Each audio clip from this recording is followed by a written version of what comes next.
Nice one. We're just here at training with the gaffer. Can you just talk us through how things have been over the past 2 weeks since the boys have been back in? Yeah, the boys have come back in great shape. We're really happy with how they've come back. They've listened to our programmes to the letter, which is really pleasing. And they've looked sharp, they look mentally strong, and they look physically strong. So coming into the third week of training now, I can't be happy with where we are. Can you just run us through some of the things you've been doing with the boys just to get the fitness back up? Yeah, so we started with non-contact the first week and following protocols in smaller groups, and then as that's gone on, we've been allowed to come back into bigger groups, and then finally we got allowed to go into contact work. So we've done that. We've had a little bit of in-house game as well, to try and get some minutes in the lads' legs, and it's a fine balance between the technical, tactical and the physical, and it's, we haven't got a long, it's not like a pre-season where you can build things up. We've got to try and find a happy medium.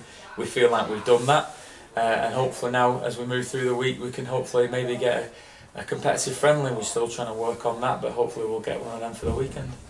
Yeah, have you found the boys have adapted well to obviously a bit of a difficult time for everyone? Yeah, the lads look refreshed, they look sharp, they look like they're in a good place, and that's great because obviously the awful things that have been going on in the world, mental state of mind's been massively important, and I feel like the lads have come back in a great place, in a great headspace, and I think that's really helped us with progressing them through where they need to be. Yeah, and for yourself and Millie and everyone else in charge of things here, has it been a bit more of a challenge for you having to adapt to this sort of situation and keep the boys going? Yeah, it's been a learning curve for us all. It's important to try and keep the lads' spirits up at times. It's been important that we understand the protocols that we have to follow, and it's important that the staff follow that and set a good example. So we feel like we've done that. Like I say, we feel that we've got control of everything we need to control, and hopefully that puts us in a great space ready for next Friday. Is there any difference in the way you prepare for a playoff game as it would be to a usual Saturday fixture? I think it's like tournament football now, so yeah, we're focusing on one team and one team only, and it allows you to do a lot of preparation just for that one game.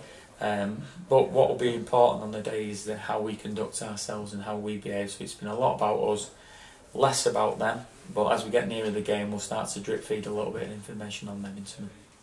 Do you think having the game played behind closed doors will affect it in any way?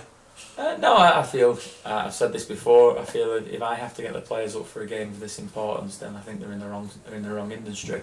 But they'll have to find an inner drive to keep themselves going with no fans there. But us being the away team actually may suit us a little bit better, and we've been great on the road this year in terms of picking up results. So we are looking forward to the game, and we feel that having no crowds there won't have too much significance in us obviously being the away side. Do you think it might be a little bit of an advantage playing the extra game and the extra knockout stage to get a bit of momentum up if we do get past Boreham? Well, yes, it's a competitive game, but I am not looking further than next Friday night, and if we are lucky enough, if we apply ourselves correctly next Friday night, then hopefully we'll be able to keep on in this mini tournament and we progress to the next stage, and then yes, that might come into it should we get through. Cheers, Gaffer. Thank you.